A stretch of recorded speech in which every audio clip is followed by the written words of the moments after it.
Good evening, everybody. Thank you for coming. So this is the add-on to our annual meeting. It's also the last of our Thursday night nature talks for the season. We'll look forward to presenting more of those next year again, beginning in July and going all the way through August again. But I'm glad to see you all here. So what I'd love to do for you all tonight is talk a little bit about LPC's work this summer to help our loons cope with some of the challenges that they're facing, and also present some very preliminary results to give you all a sense of what kind of a year it has been for loons in New Hampshire so far.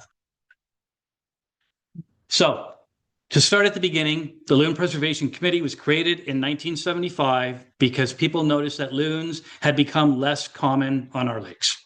And the thinking at that time was that if human activities had contributed to those declines, and it seemed pretty likely that they had, then human activities, if they were coordinated and thoughtful, could reverse those declines. And that's the hope and the philosophy on which the Loon Preservation Committee was created.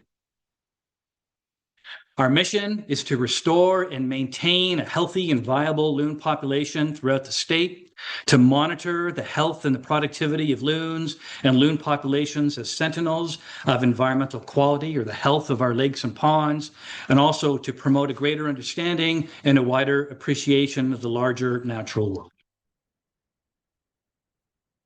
So here we are at the Loon Center in Moultonborough. This is our headquarters and our visitor center, but LPC carries out programs of monitoring and research and management and education throughout the entire state. And we're helped in those efforts by close to 1,000 volunteers throughout the state. Here are two of these volunteers who set up a lemonade stand on Merry Meeting Lake, and they're giving the dollars they raise to our outreach biologist, Caroline Hughes. And then a week later, we got a visit from two other kids on Winnipesaukee who had done the same thing. So I'm loving this Lemonade for Loons thing, and we'll certainly see how far this can go. We do have adult volunteers as well. This is Brian Sweeney helping me float signs on this summer on Wado Pond. And here's our volunteer, Dave Snyder, building a new bridge on our Marcus Wildlife Sanctuary behind the Loon Center.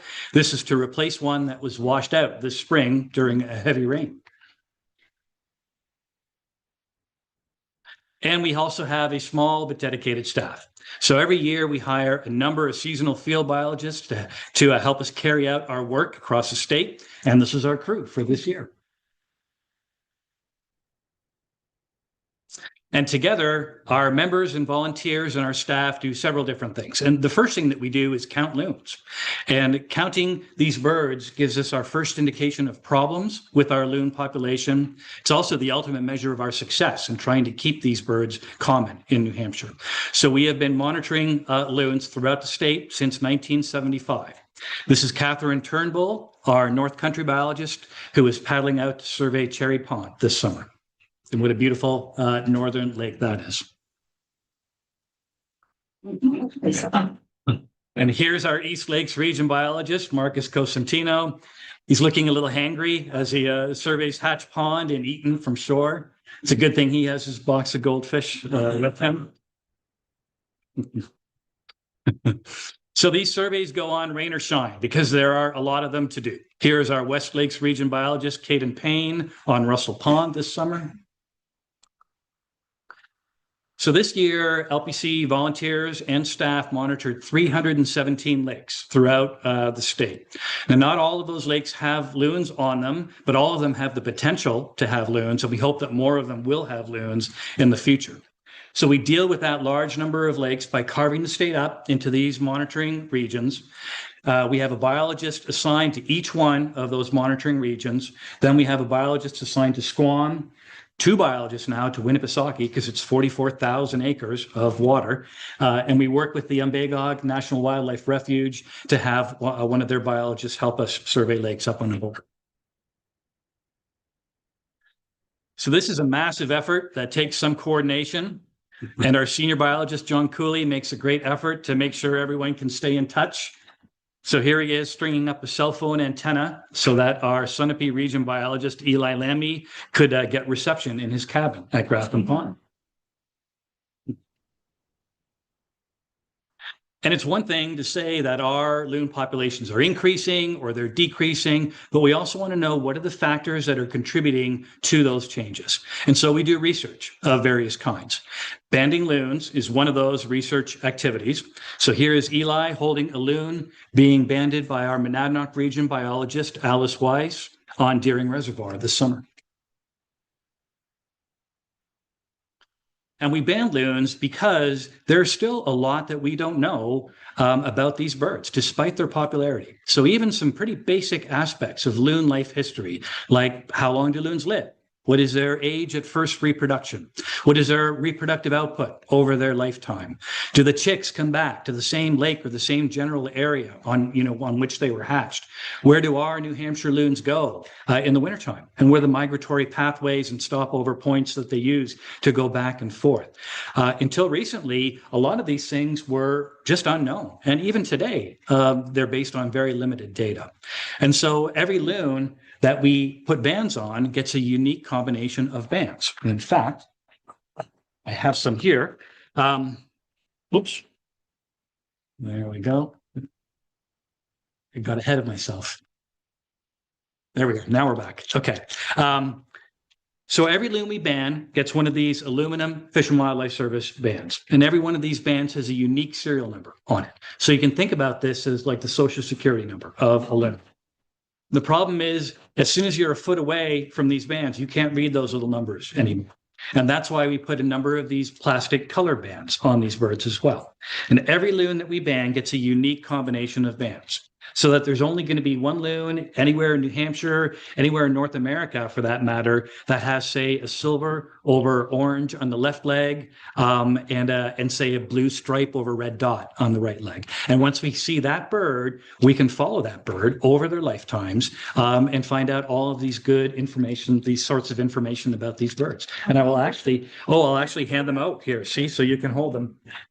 Yeah, you can see they're very lightweight. So it's nothing for a 15 or a 16-pound bird to be carrying around a little bit of this extra jewelry. So this is our outreach intern, Mariah Haug, banding a loon being held by our Seacoast region biologist, Mike DeGioia, and that was on Massabesic Lake this summer. So this summer, we have spent 23 banding nights on New Hampshire lakes, many of them with 2 crews, and we have banded a total of 42 loons. And I'm having to do some quick math here because John, Caroline, and Mike were out at 2 o'clock this morning banding additional loons here. So the numbers keep rising. And here's Caroline banding a loon on Squam Lake this summer. So as long as we have a loon in the hand, we clip a couple of feathers and we can test those feathers for mercury. In the past, we've been able to test them for cyanobacteria, toxins. We can even learn about the genetics of loons by clipping these feathers. So this is Mariah clipping a feather from that same loon. And here she is drawing a small sample of blood. So we can test that blood for lead, for mercury, for other contaminants. We can look at stress indicating hormones. We can look for blood parasites, and we can do genetics work on that blood as well. So we can learn an awful lot about these loons and their state of health just by drawing that small sample of blood. Here is one of our veterinary interns, Sammy Shookman, processing blood samples in our lab the morning after a night of banding. Some of those samples will be analyzed right here, right away in-house. Some will be sent to collaborating researchers, and some of them will be archived for future research. So when we catch adults, we catch their chicks as well, and we hold those chicks for safekeeping, so that we can release the family unit together again in the night. There's nothing quite like holding a little loon chick. This is our Winnipesaukee North biologist, Caroline Baxter, holding a chick on Winnipesaukee this summer. So this chick is too small to band. We're not going to take blood from this chick. That doesn't mean it didn't try to take a little from us. So here it is trying to take a bite out of Caden. It's adorable when the chicks do it, but it is less fun when their parents do the same thing.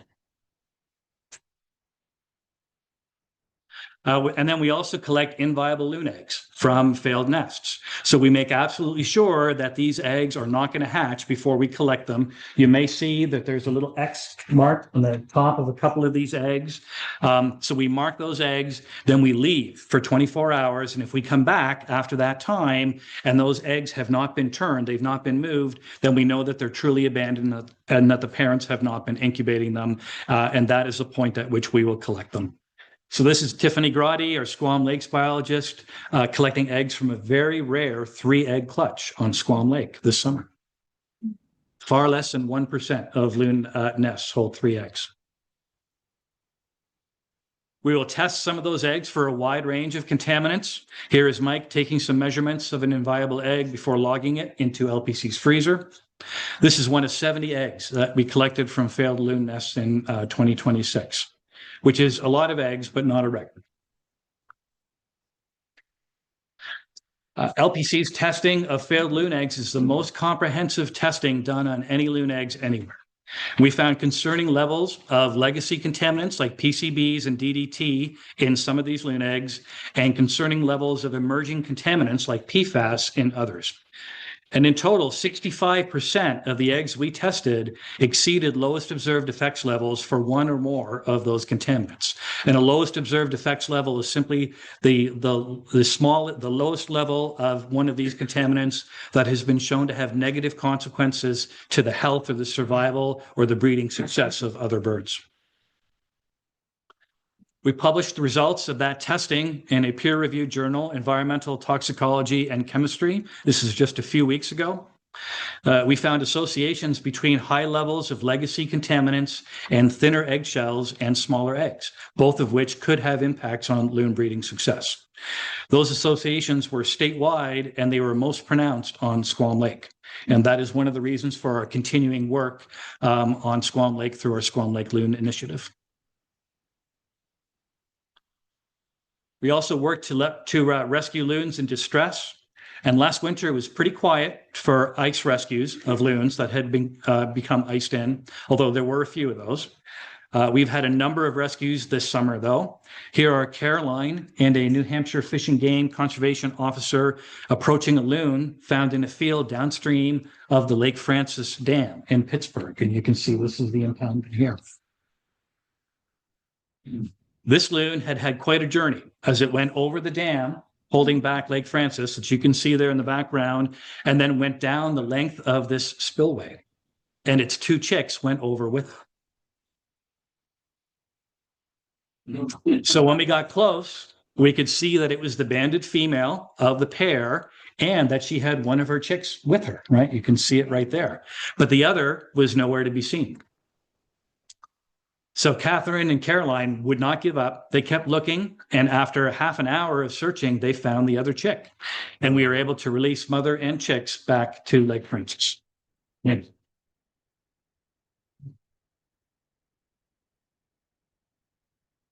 This rescued loon was not too happy about being put in a box.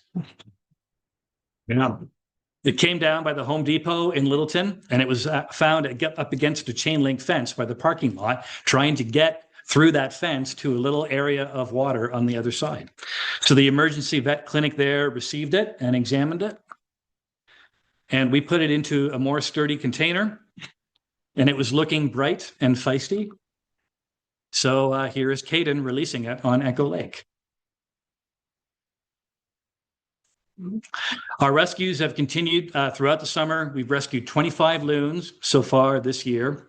Sometimes these birds need rehabilitation. And so we work with Maria Colby, an amazing wildlife rehabilitator, and another former Spirit of the Loon Award recipient to get them the care that they need.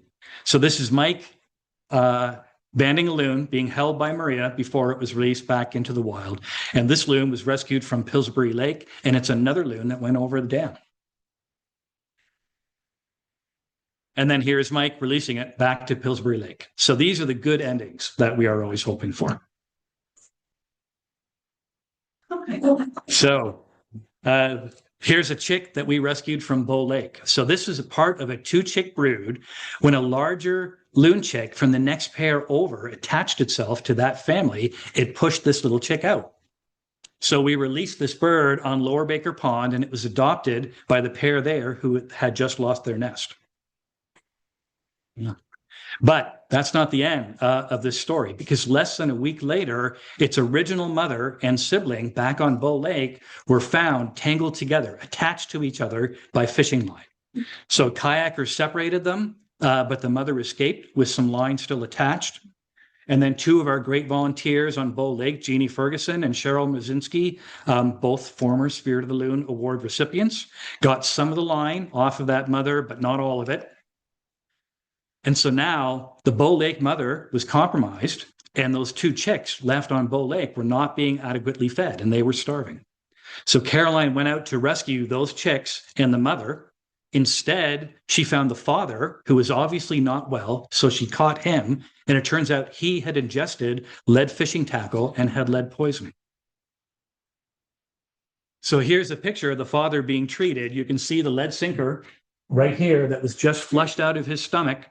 So the father was released back to Bow Lake, but in the meantime, because of his absence, and a new pair had moved in and they had taken over the territory. So he was a lead poisoned loon. He was still in a weakened state, and he got beat up by this new pair that had taken over that territory. So then we had to recapture and re-release him on nearby Chestnut Pond. And so now the mother and the father were both compromised, and those chicks were not going to survive. So we fostered those chicks with a pair of loons that had lost their nest on Lower Suncook Lake. So one of those two chicks born on Bow Lake is now with its third set of parents in one breeding season. So there's a lot going on with loon rescues, and you never know what you're going to find in the Loon Center's downstairs bathroom. This is a chick from Squam Lake. This is another younger sibling that was excluded from its family. So we fostered it with a different loon pair that again had lost its nest. Sometimes you find a whole lake ecosystem in our tub. This is an adult from Big P Porridge Pond. It was beaching itself, so it was rescued by Nordell Gagnon, who was a former LPC field biologist. It was underweight, so we kept it overnight. We fed it up with bait fish, and then we released it with Nordell on Upper Pequawquet Pond.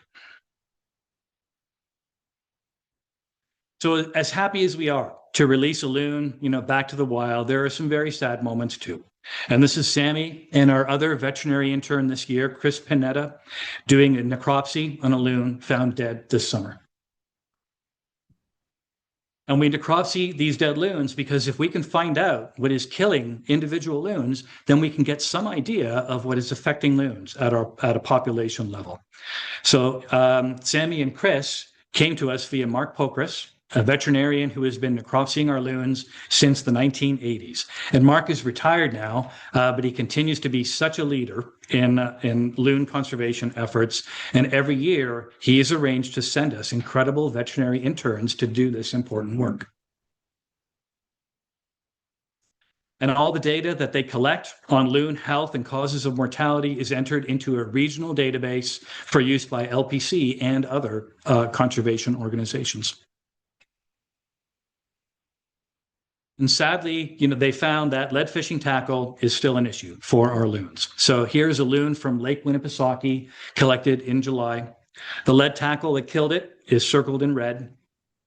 So far, we have collected 4 loon mortalities from ingested lead tackle, which is 4 too many.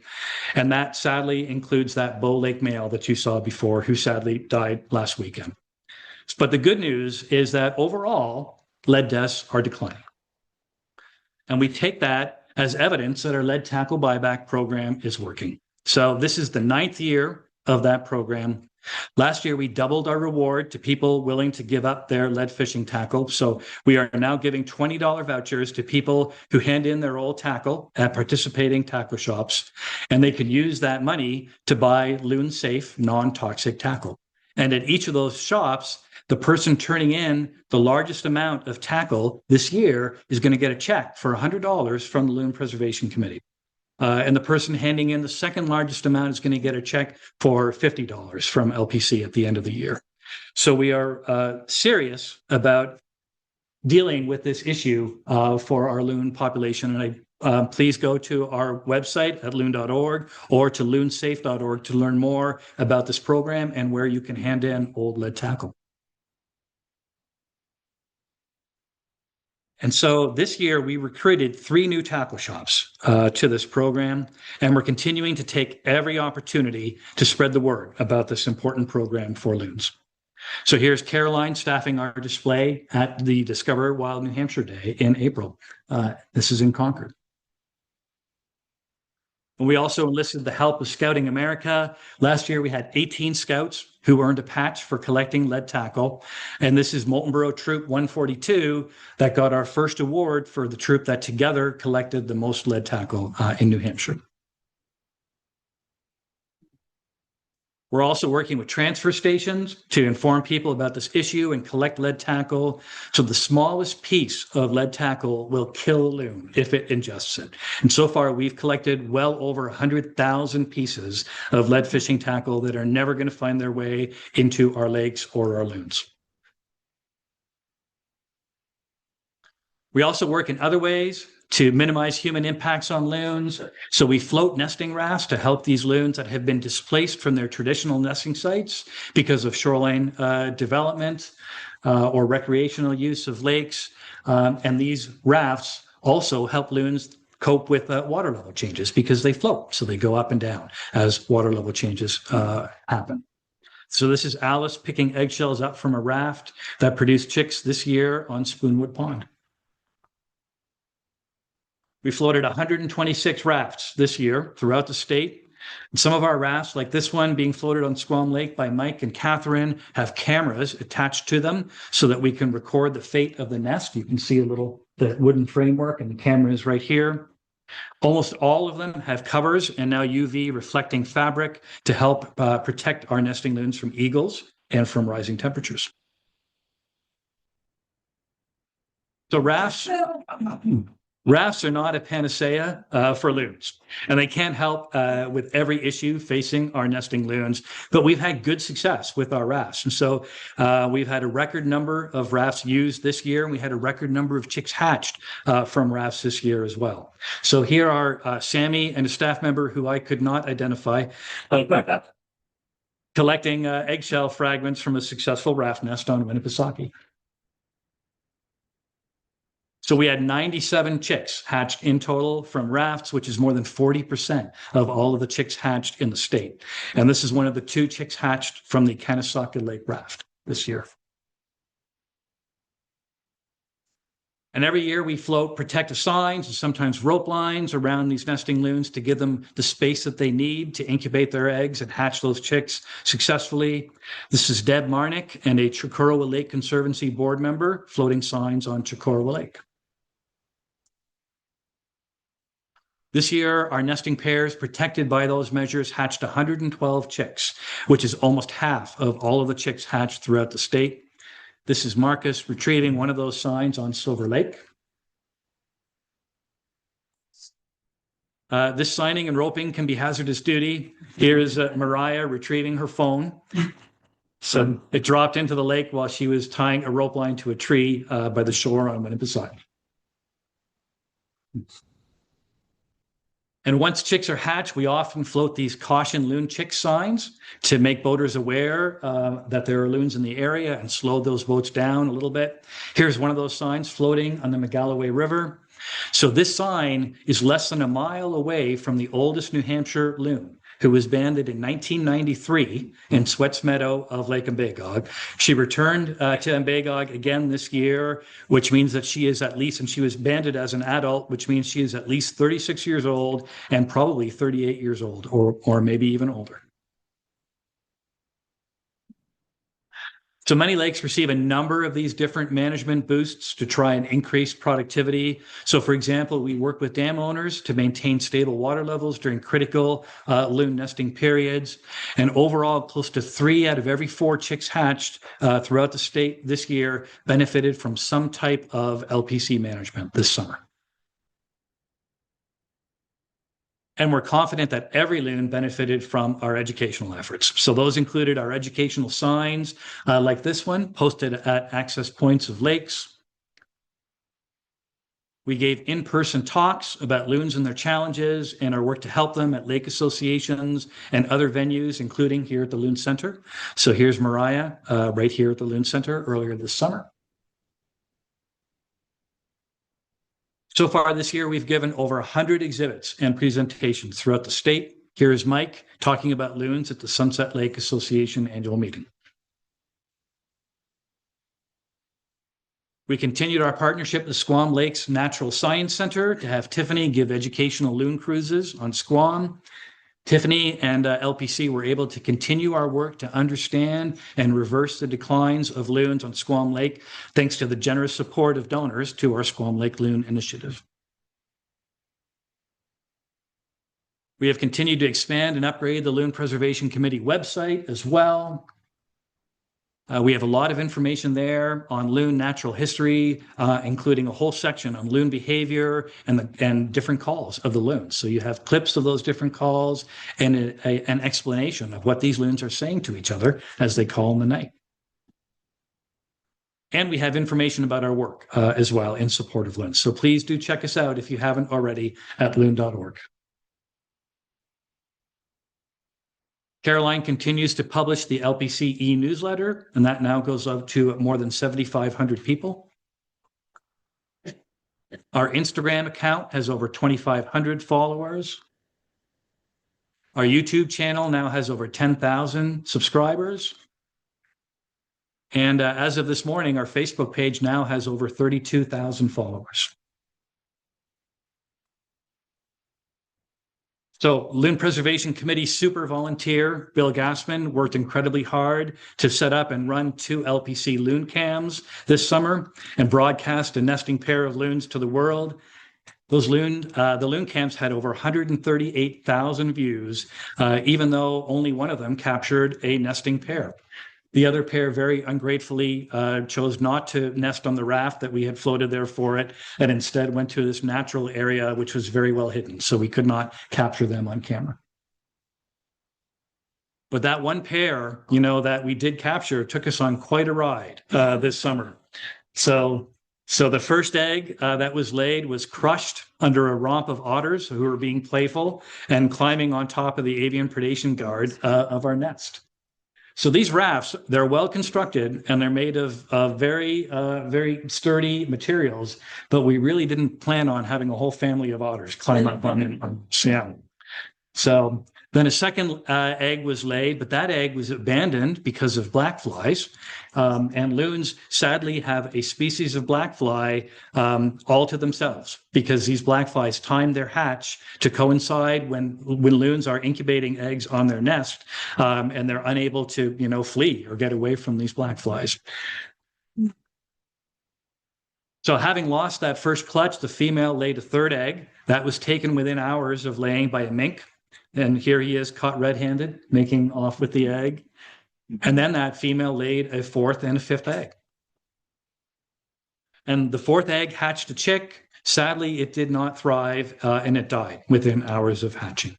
Then all hopes rested, on that fifth egg, and we were waiting for that to hatch, but it never did. And when we x-rayed the egg, we could see that there was a chick inside, but it just wasn't strong enough to survive to hatch out of that egg. And so watching all of this happen in real time gave us all a real sense of the many trials that are facing our nesting loons. And the good news, if you are a loon and have a bad year, is that there is always next year, and there was always another chance to hatch loon chicks if you survive to make it to the next year. And so we have been working hard to get the word out in different ways about the various challenges facing our loons and the ways in which we can help them thrive. And instilling an appreciation for loons and their needs is a necessary step to make sure that that happens. So every year we have a number of events to celebrate loons and our fascination with them. The third Saturday of July is an important day for loons in New Hampshire. It starts with our loon census, which is our annual effort to get as many people as we can out on the lakes counting loons from 8 to 9 o'clock in the morning. So it gives us a snapshot in time of our loon population. So here are Denise Bergeron and Jimmy Morin on Nay Pond looking for loons on Census Day. We had 439 people, and as always, at least one Labrador take part in that fine tradition. And altogether, we counted 594 loon adults and chicks, and those figures are rolled up into our season-long monitoring. Then starting at 10 o'clock that same day, we had our Loon Festival. So our good friends at Meredith Rotary were there with free hot dogs and ice cream for everyone. We had quite a line for face painting that was being done by Caroline Baxter and our Pemigewasset region biologist, Nicole Westfall. So it's a good thing that Caroline had been practicing her loon painting on Caden. You could also get a balloon animal, though, or you could make a loon craft, or you could attend a loon talk given by Mariah and our field biologists. And you could even dunk a loon biologist if you answered the loon question correctly. So it's been another busy and challenging year for a Loon Preservation Committee. And like all nonprofits, we rely on our volunteers to help us in our work. So this is a good time for me to say thank you to all of our volunteers and supporters for your help this year, because we could not do this work without you. Thank you.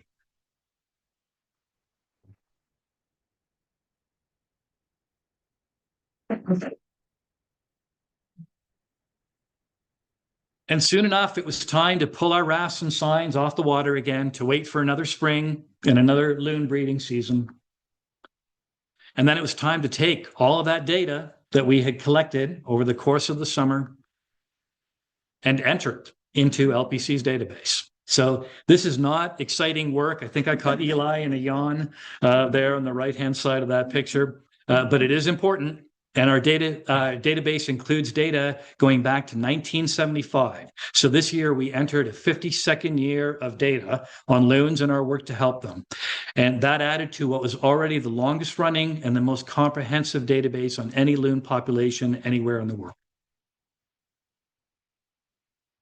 And here are the results of those efforts. And so the good news is that in 2026, we had more than 4 times as many paired loons in New Hampshire as we had when we began our work back in 1975. So that this is that red line. So and a paired loon is just a loon that pairs up with another loon that will defend an area of water from intruding loons, and that has at least the potential to breed and to contribute to that next generation. So, and again, these are all preliminary results. But it looks like we gained a couple of pairs since last year. So we topped 370 loon pairs in New Hampshire, and that was a new record. Now, only a proportion of those loons breed. Those are nesting adults, and that's the black line. And that was, down from our record that we set last year. And then chicks hatched and chicks surviving were both down as well from the record numbers that we set last year. So we've continued to grow our loon population. It's slowly, but we have a long way to go, to reach what we think were the historical levels of our loon population and what we think that New Hampshire's lakes could and should support. And if we go a layer deeper into the data, we can derive these relative reproductive success characteristics or statistics. So the blue line on this graph is the proportion of territorial pairs that nested. So this year, 2/3 of our territorial pairs nested. That was down from last year. It was on the low end for the past 10 years. The red line is hatching success. So this year we had close to 1 chick hatched per nesting pair. That was level with last year. And then the green line is chick survival. So this year, once a chick was hatched, it had about a 70% chance of making it to this period of the summer. And that was down, again, a little bit from the high survivorship that we saw last year. And you add all of these trends together and you get this statistic, chicks surviving per territorial pair. So the red line in this graph is 0.48, chicks surviving per territorial pair. And this is the number that we know from research done by Loon Preservation Committee and by other organizations that we need to hit on average in order to maintain a viable loon population throughout the state. And of course, we want to do more than just maintain. We want to continue to recover our loon population. So this is an important graph because when you look at the periods in New Hampshire where we've seen the strongest growth of our loon populations, they relate back to these periods. So for instance, the early 1980s or the 2000s, when we spent a good number of years well above that red line. And lately, as you can see, it's been harder to stay above that line. So we fell a little bit short of it this year. And in fact, we have been below that line for 6 out of the past 10 years. So our concern as we look at this graph is as we continue to lose loons from monofilament line or lead entanglement or collisions with boats or jet skis or any other causes, where are the chicks going to be coming from, to replace those birds?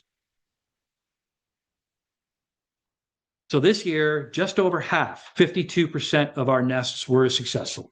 That's a lower percentage of successful nests than last year, and it's a lower number of successful nests as well than last year. And more than half of those successful nests produced only one chick. So that is success light, but we'll take it, right? It's still success. Of the nests that failed, over half of those nests failed for unknown causes, and that's that large gray slice of this pie chart. If a loon, if an eagle or a gull or a crow or a mink comes in and takes an egg, that can happen in the blink of an eye. And unless we have eyes on that nest at the exact moment that happens, or a camera or a video camera on that nest, often we simply don't know why it is that those nests failed. So, but there are other areas where we know or we have a very good idea of why those nests failed. And so some of those failures, for example, were due to rival loons, and this is that blue slice. So there are generally more loons out there on our lakes as a result of many years of management and outreach. One of the things that we note is that these intrusions into other nesting pairs of loons are generally more frequent on big lakes, where we have these large areas of water where loons can gather, and then they can wander into neighboring territories and create trouble for those nesting pairs. An increased number of nests this year failed due to water level changes. So we had very high water early in the season, and that left many natural nest sites underwater and unavailable to our loons. And that's probably what accounted for a lower number of loon nests, overall. And the same rains that washed out our bridge on the Marcus Sanctuary washed out some of our loon nests as well. And we also lost some nests, due to wakes from wake boats. We are not huge fans of wake boats here at Loon Preservation Committee. We had some nest losses due to human disturbance. So this is this is just people coming too close to loons on the nests and bumping them off or causing loons to flush off of those nests. However, many of those predations as well may have a human component because populations of egg predators like our raccoons or gulls, many of those have risen because of ready access to human garbage. So they are fruitful, they multiply, their populations rise to unnaturally high levels, and then they begin to put pressure on loons and our other native species as well. And some of those predations may also have happened after people flushed these loons off of a nest. So if there's an untended nest and those eggs are just there, it's a powerful attractant to any animals who may be working their way along the shoreline or flying overhead and looking for an easy meal. So it's interesting and worrisome that over time, we are seeing a larger proportion of our loon eggs that are over-incubated. So these are eggs that fail, but for no obvious reason. So could this be due to contaminants, right? Earlier, we were talking about an association with higher contaminant burdens and smaller eggs, thinner eggshells, which may be less viable. Could it be due to eggs baking in the sun after loons were forced off of nests by other loons, or by increasing numbers of people on our lakes, or by increasing heat, forcing loons to get off of the nest more frequently simply to cool down in the water? Or, perhaps it was the increased turbidity of water after these growing number and severity of storm events that wash sediments into the water. Loons are visual predators, so cloudy water means that it's less easy for them to find food, and they may need to spend more time hunting and feeding themselves and less time sitting on top of the nest or on the eggs. Or it could be some combination. of those, or it could be something else entirely. So these loons are living in these complex natural ecosystems, and it can be hard to tease out the forces sometimes that are driving these changes. But the benefit of having more than 50 years of data now is that we can look back and see how loons fared in wet years and in dry years, in hot years or in cool years, in years with heat waves or in years with storm events. So every one of the 52 dots on this graph represents a year of nesting success for New Hampshire loons. And so we know, for instance, that a lot of rain and rain events mean fewer chicks. And this year was fairly unremarkable for precipitation, although we did have some rain events that cost us some nests. And we know that loons on nests suffer in hot weather. So we can see a clear trend in LPC's data. Summers with hotter June and July temperatures mean fewer loon chicks hatched per nesting pair of loons. And again, if these loons need to leave the nest more often to cool down, that leaves those eggs exposed to predators. And even if a predator doesn't get them, the eggs are exposed to heat, and that can kill the embryo. So 2026 was a moderate year, but still warmer than average here in New Hampshire. And the concerning thing is that New Hampshire summers are getting hotter, and they're predicted to get even hotter in the future. So there will still be cool summers in New Hampshire, but those cool, dry summers that are so conducive to loon breeding success are likely going to be fewer and further between. And LPC's challenge has always been, and it will continue to be, to help loons cope with their challenges, including these climate stressors in bad years, and help them make the most of good years yet to come. So to wrap up, for our volunteers and staff, it was a summer of good work to benefit our loons. Sometimes that work happened on warm summer days under blue skies, and sometimes not. And sometimes really not, right? But the work went on, and our crew remained cheerful through it all. We had the inevitable bumps in the road and equipment failures and adventures. We saw a lot of loons. We saw some other charismatic macrofauna. And we also took time to appreciate the little things and to enjoy some fine dining and some peaceful moments by the lake. Our crew worked really hard, and they had some long days of work. And those were followed sometimes by some long nights. So they took a moment to rest when they could. Sometimes they made it as far as the couch at our field operations center, but that didn't always happen. I really felt like by the end of the summer, we had wrung all of the work out of them that we could. And here's what it's all about. So this little chick on Harrisville Pond is the first chick recorded there in over 50 years, since before LPC began its work to bring loons back to our lakes in 1975. And this chick, hatched from a third nesting attempt on Crescent Lake just a couple of weeks ago, is the first ever recorded loon chick on that lake. So, and of course, there's still much work to be done. And the impacts of LPC's work go far beyond loons, and they go far beyond New Hampshire. Loons are a sentinel of environmental quality.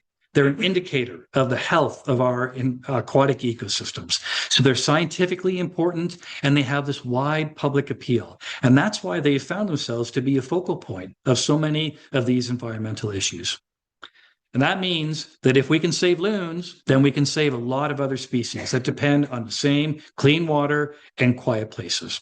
And I like to think that at the same time as we have been working to recover our loon population here in New Hampshire, we've also been working to encourage an environmental ethic.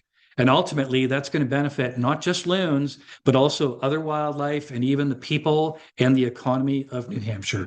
Because after all, isn't that why we love to come and visit or live here?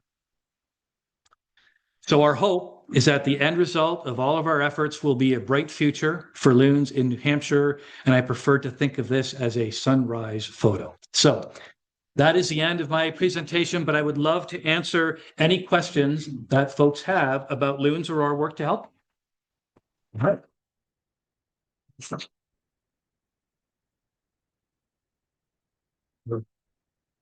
Caroline, could you get the lights?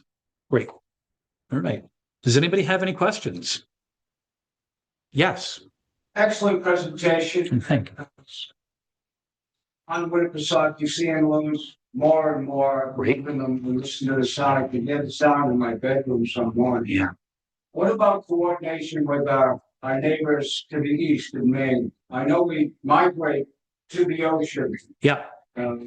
Is there a coordination or connection between what your work here and the state of Maine? Yes, there is. And what I love about, the environmental community here in New Hampshire and the wider environmental community working on loons is that we are small, but we're active and we are working together, right, to help these birds. And so, for instance, every year in March, the Loon Preservation Committee hosts loon researchers from all over North America. And so that includes our friends from Maine and Vermont, even from Massachusetts, even from Canadian provinces, from the Midwest, California. Now we have people coming through, and we gather to exchange findings on research, to talk about needed research that still needs to be done on these birds and how we might coordinate and work together to help them. And so it's a wonderful thing. We have representatives from industry, from nonprofit organizations, from state and federal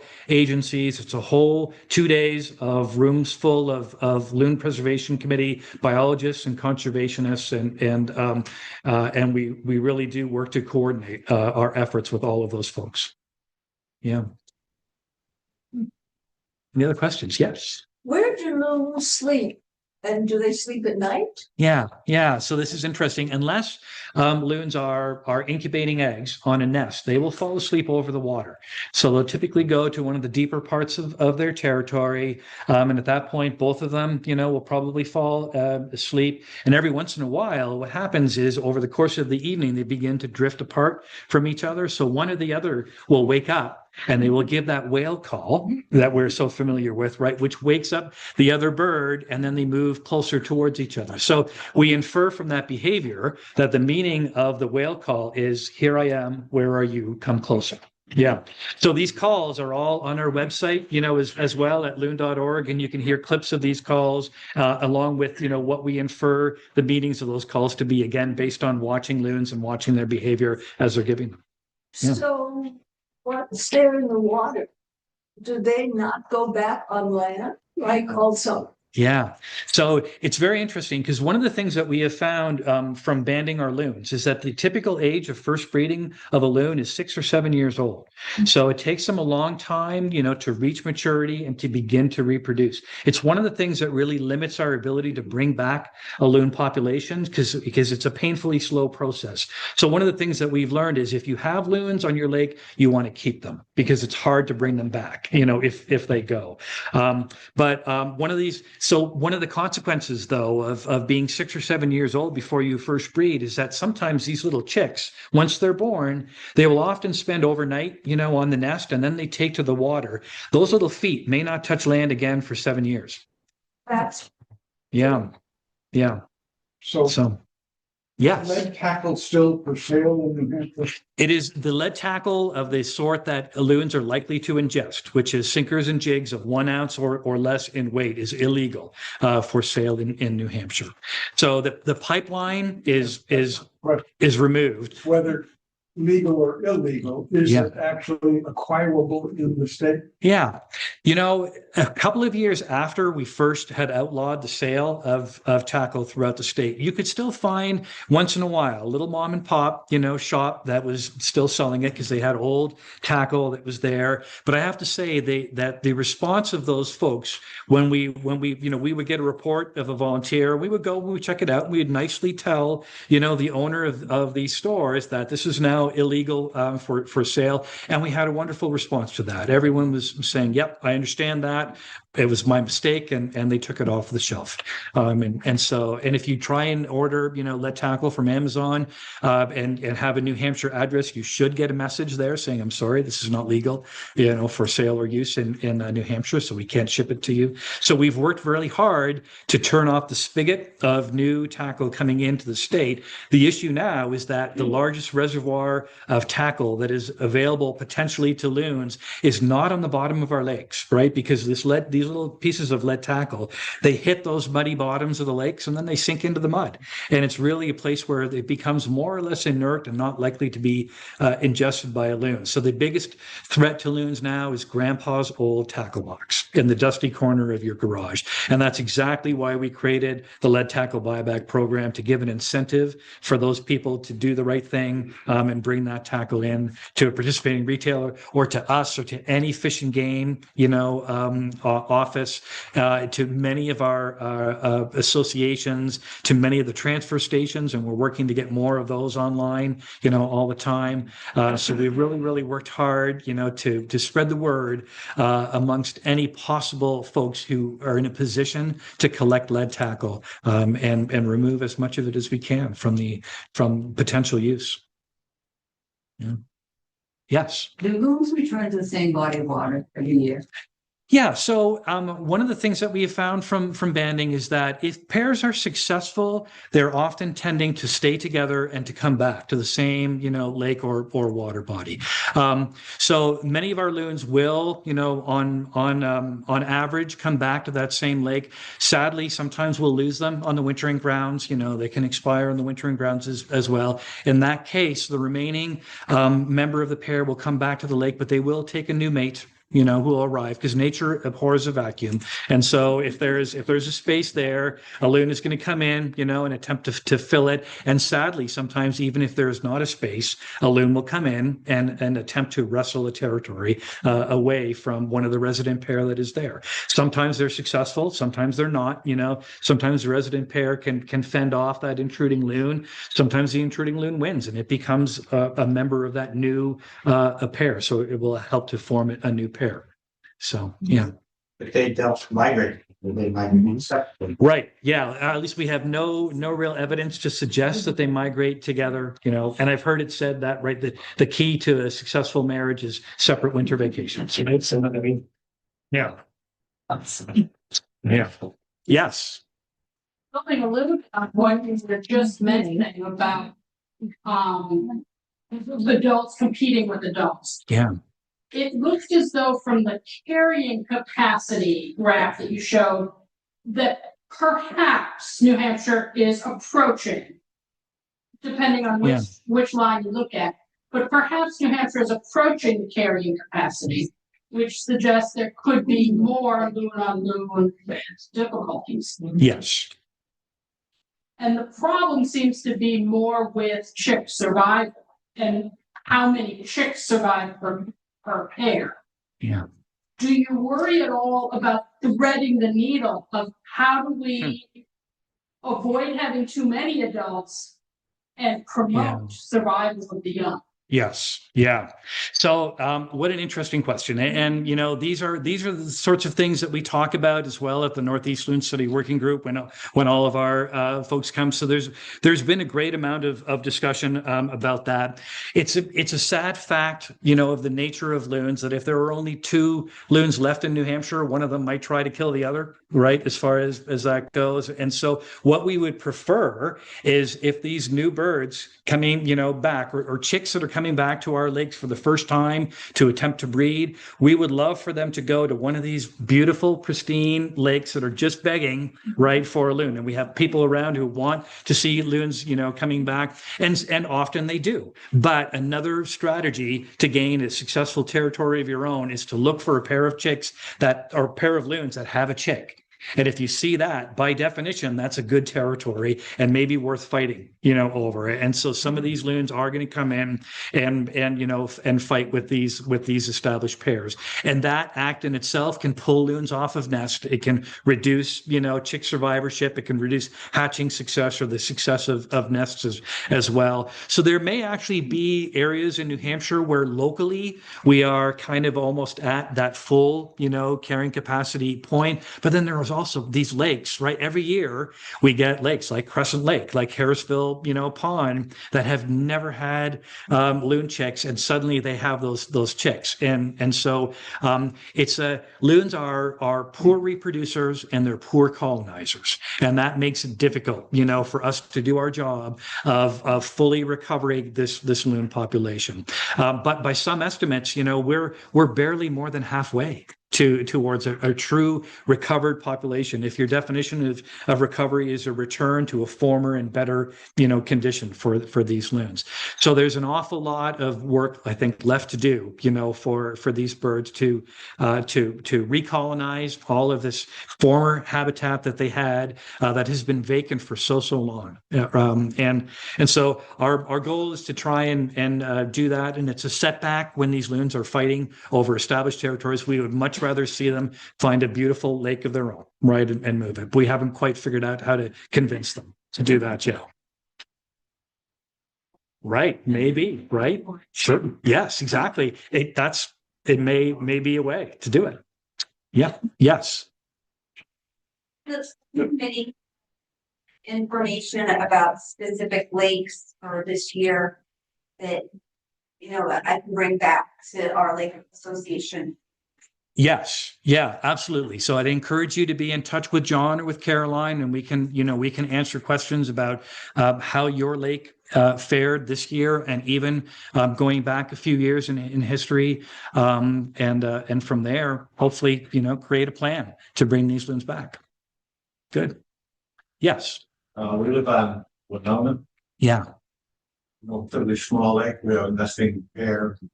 And for probably about the last 5 weeks, we have 5 loons come to our lake. Yeah. They look as though they spend the night, fly off in the morning. Interesting. Okay. Yeah. So at this time of the summer, what you have is, when loons first arrive back on our lakes, the hormone levels are sky high, right? And it's all about like fighting and gaining a territory and mating and raising those chicks. Over the course of the summer, everybody begins to settle down, a little bit. And you have pairs that have raised their chicks to the point where they may be a little bit more self-sufficient. You also sadly have pairs that have lost their nests or lost their chicks. And those those loons begin to become a little bit more mobile, and they begin to become a little bit more tolerant of other loons and the presence of other loons.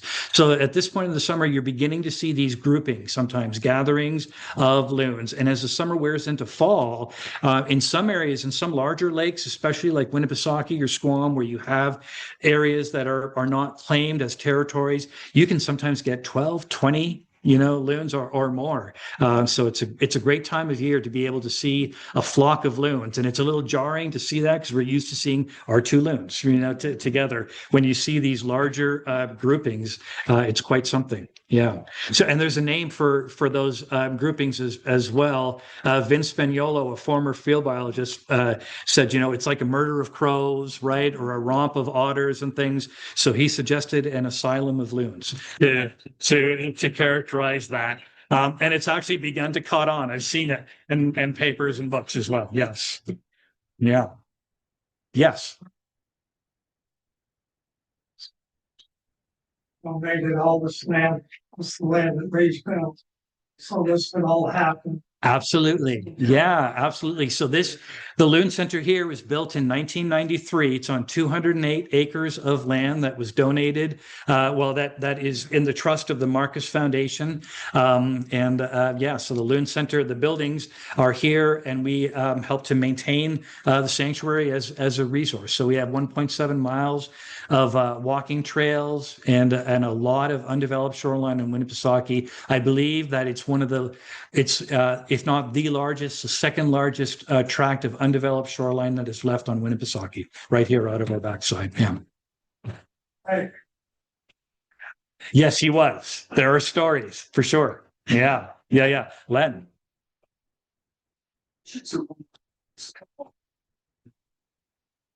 Yeah. So, this little loon that was born on Crescent Lake, a couple of weeks ago after 3 tries, that loon is probably going to be just fine. It will be because, especially if it's a lone loon, it's going to be stuffed with fish. And by 12 or 13 weeks, it will be able to fly, and it should make it out of here well before ISIN comes from our lakes. Yeah. Well, good. So I kept you guys all for a little while. Thank you all for coming. Thank you for supporting Loon Preservation Committee through your donations and your volunteer time. And we'll be here to answer more questions as well. So thank you for being